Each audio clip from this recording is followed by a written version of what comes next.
जय मसीह की मेरे भाई बहनों। तो कैसे हैं आप लोग? आशा है आप लोग बहुत अच्छे होंगे मेरे प्रिय भाई बहनों। तो मेरे प्रिय भाई बहनों, बहुत सारे भाई बहन के दिमागों में शैतान झूठा ख्याल डालता रहता है, झूठी झूठी ख्यालें डालता है, और हम क्या करते हैं, उस ख्याल में फंस जाते हैं। कभी हमारी फैमिली के विरोध में डालता है, कभी हमारे पति के, कभी पत्नी के, हर एक चीज़ के गलत गलत स्वभाव के अनुसार हमारे अंदर वो ख्याल डालता है। वो हमें इमोशनली अटैक करता है शैतान। तो हमें क्या करना है? परमेश्वर के सत्य वचन से उसे डांटना है मेरे प्रिय भाई बहनों। तो हम कैसे डांटेंगे? आप लोग अगर इस वीडियो को देखेंगे तो आप लोग समझ जाएंगे कैसे डांटना है मेरे भाई बहनों। शैतान ही बहुत ही स्मार्ट है, बहुत स्मार्ट। इतना स्मार्ट कि आप सोच भी नहीं सकते कितना स्मार्ट है वो। क्योंकि हम मसीह भाई बहनों को दिमाग में शक डालता है, गलत गलत विचार वाली बातें डालता है कि वो समझे और उसको जाने और गलत रास्ते पे चले, ऐसा डालता है। लेकिन मेरे प्रिय भाई बहनों, हमारे पास उससे भी स्मार्ट, बेस्ट से बेस्ट प्रभु यीशु मसीह का कलाम है हमारे पास।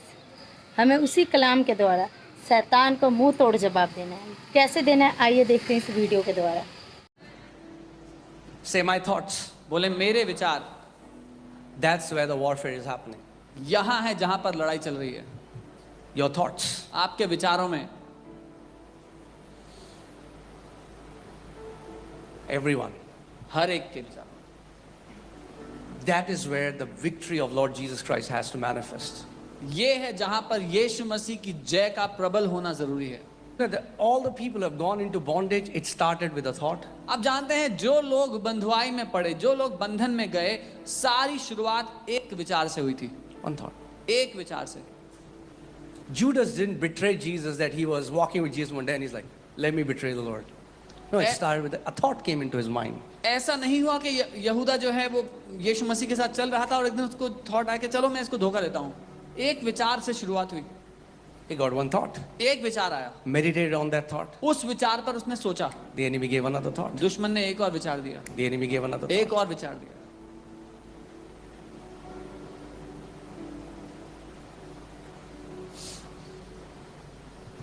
Are you guys with me? मेरे साथ हैं? Am I speaking to the right crowd? मैं सही लोगों से बात कर रहा हूँ? Amen. आमीन। One version of the Bible says that our warfare is with person without bodies. Bible का एक अनुवाद ऐसा लिखता है, हमारी लड़ाई बिना शरीर के लोगों से हो रही है। How do you win with people without bodies? जिन लोगों के शरीर नहीं है, अगर वो आपसे लड़ रहे हैं तो आप उनसे कैसे जीतोगे? Let's see. देखते हैं। 2 Corinthians 10:3. दूसरा कुरिन्थियों 10 उसका 3। For though we walk in the flesh, क्योंकि यद्यपि हम शरीर में चलते फिरते हैं, we do not war according to the flesh. तो भी शरीर के अनुसार नहीं लड़ते। So we don't war according to the flesh. तो हम शरीर के अनुसार नहीं लड़ रहे। Amen. Next verse. आमीन। अगली आयत। For the weapons of our warfare are not carnal. क्योंकि हमारी लड़ाई के हथियार शारीरिक नहीं हैं। The weapons of our warfare are not carnal. हमारी लड़ाई के हथियार शारीरिक नहीं। What does it mean? मतलब क्या है? It means that they are not fleshly. मतलब वो शारीरिक दिखाई देने वाले नहीं है। You cannot take a gun and go to fight demons. आप गन लेकर के शैतान से लड़ने नहीं जा सकते।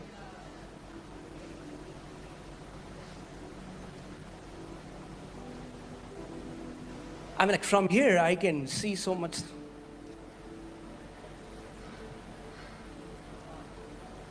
Have you met people who can go and watch a movie for 3 hours, but they open the Bible and they sleep within 5 minutes? क्या आप ऐसे लोगों से What is मिले that? जो जाकर 3 घंटे की मूवी देख सकते हैं, लेकिन 5 मिनट बाइबल नहीं पढ़ सकते, सो जाएंगे खुलते They he. can talk for 5 hours, 5 घंटे बात कर सकते हैं बैठ but के, they cannot sit under the word. लेकिन वचन के अधीन बैठ What नहीं is सकते। that? ये क्या मतलब है? They're it's a spiritual battle. ये एक आत्मिक लड़ाई चल रही है। Devil will make sure that you don't go to the word शैतान इस बात का ध्यान रखेगा कि आपके अंदर वचन ना पहुंचे, because he's afraid of light. क्योंकि वो डरता है प्रकाश से। And the Bible says the entrance of his word gives light. और बाइबल कहती है जब परमेश्वर का वचन प्रवेश करता है तो वो प्रकाश ले आता है। Amen. Yeah. So, for the weapons of our warfare are not carnal. क्योंकि हमारी लड़ाई के हथियार शारीरिक नहीं हैं। What does that tell you? इससे क्या पता लगता है आपको? That God has given you weapons. कि परमेश्वर ने आपको हथियार दिए हैं। Amen. आमीन। God has given you weapons. परमेश्वर ने आपको हथियार दिए हैं। Why did God give you weapons? परमेश्वर ने आपको हथियार क्यों दिए हैं? Because He wants you to use them. क्योंकि वो चाहता है आप उनका इस्तेमाल करें। That means you have a part to play. इसका मतलब आपका हिस्सा है बीच में कुछ। Amen. आमीन। Why would He give that? वो आपको हथियार देगा क्यों अगर उसकी जरूरत नहीं है तो? The weapons of our warfare are not carnal, but they are mighty. Say mighty. हमारी लड़ाई के हथियार शारीरिक नहीं है लेकिन सामर्थ्य महान है। बोले महान है। That means इसका मतलब the weapon that God has given you, they are so powerful, but we should know how to use them. जो हथियार परमेश्वर ने आपको दिए हैं वो बहुत ही शक्तिशाली हैं लेकिन हमें पता होना चाहिए उसको इस्तेमाल कैसे करते हैं। Amen. आमीन। They are mighty for what? वो किस लिए महान है? For pulling down strongholds. मजबूत गढ़ों को गिरा देने के लिए। What are strongholds? ये मजबूत गढ़ क्या होते हैं? Has anyone gone to Rajasthan, Jaipur? Have you seen the big strongholds, fortresses there? कोई राजस्थान जयपुर कभी गया आपने? वो देखे पुराने मजबूत किले होते थे। They were built बनाए जाते थे to sustain an attack. ताकि जब हमला हो तो वो डटे रहें, खड़े रहें, मजबूत। Stronghold in the spirit realm is anything that has stronghold over you. आत्मिक दुनिया में ये गढ़ दर्शाता है ऐसी कोई भी बात जिसकी आप पर पकड़ है। Come on, lift up your hand, say hallelujah. अपने हाथों को उठाएं, बोले हालेलुया। Are you alive? जीवित हैं?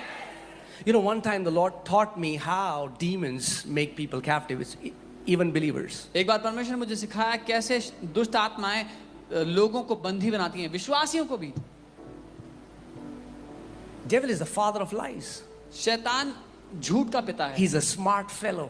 वो समझदार है। Don't think he's dumb. ये मत सोचें वो बेवकूफ है। So what devil does is, तो शैतान क्या करता है? devil or demons or whatever, या दुष्ट आत्माएं, जो भी समझ आप, these demons ये will दुष्ट take a wrong. Yeah, these demons will bring a wrong thought in your mind. ये दुष्ट आत्माएं आपके मन में एक गलत झूठ, एक गलत विचार लेके आती हैं।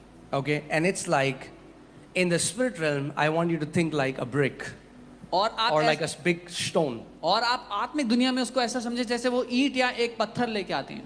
and they'll come, आएंगे, एक रखेंगे they'll go. और चले जाएंगे। No big deal. कोई बड़ी बात नहीं, Just got a thought. बस एक विचार आया था। You didn't cast it down. आपने उस विचार को अपने अंदर से हटाया You नहीं, didn't take authority over it. उस पर अधिकार नहीं So दिया। okay, कोई बात नहीं, छोड़ देते हैं। they'll come again फिर दोबारा आते हैं, after some time. कुछ Put one समय more. बाद एक और पत्थर रख देते हैं Go away. और चले जाते हैं। And sometime do it again कुछ समय बाद दोबारा and करते हैं again और दोबारा करते until you realize हैं। जब तक आपको ये पता भी नहीं लगता that they have created a stronghold in your mind. कि उन्होंने एक मजबूत किला बना दिया है आपके दिमाग में, सोचने के तरीके में। Compulsive thought patterns never started instantly. They started by one thought at a time. One thought at a time. Depression starts with one thought at a time. Self-unworthiness starts with one thought at a time. Jealousy starts with one thought at a time. Pride starts with one thought at a time. ऐसी विचारधाराएं जिस पर आप काबू नहीं कर सकते, तनाव की, डिप्रेशन की, घमंड की, ये सारी गलत विचारधाराओं की शुरुआत होती है एक विचार से जो शुरुआत में आया था। It starts with one thought at a time. वो शुरू एक विचार से। And can I tell you, if you're sober and if you're vigilant, to kick one brick is very easy compared to hit the stronghold. और मैं आपको बता दूं, अगर आप चौकन्ने रहेंगे, अगर आप ध्यान देंगे, तो एक ईंट को हटाना बड़ा ही आसान है एक मजबूत किले को गिराने से। But praise God, even if there are believers who have stronghold, the Bible says God has given us weapons that are mighty, that can tear down every stronghold in Jesus' name. लेकिन परमेश्वर की स्तुति हो कि अगर कोई विश्वासी है जिसके अंदर, जिसके विचारधारा में दुष्ट आत्माओं ने गढ़ बना दिए, तो भी हमारे पास वो हथियार हैं जो शक्तिशाली हैं उन गढ़ों को गिरा देने के लिए।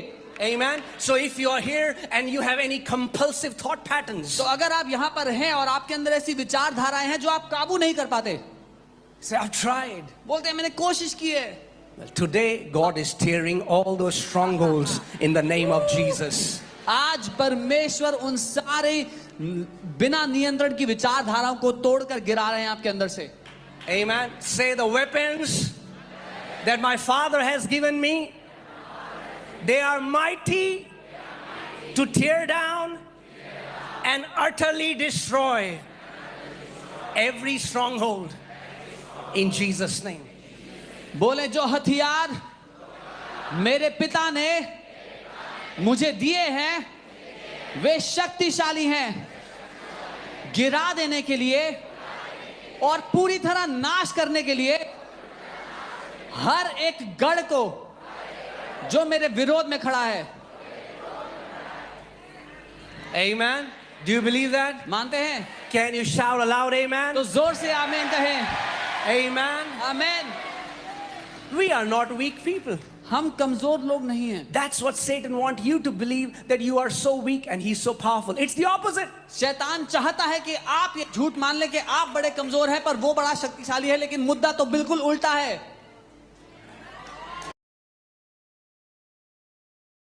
तो देखिए मेरे भाई बहनों, मुझे आशा है कि आपको इस वीडियो में समझ आया होगा कि शैतान को कैसे डांटना है, कैसे भगाना है, क्योंकि शैतान हम लोगों की ज़िंदगियों के साथ बहुत खेलता है और हमें शैतान को डांट कर भगाना है यीशु के नाम में। परमेश्वर का कलाम है जो हमारे साथ हमारा ताकत है और हमें इस ताकत को भूलना नहीं है। तो जय मसीह की मेरे भाई बहनों, प्रभु आपको बहुत आशीष दे। God bless you.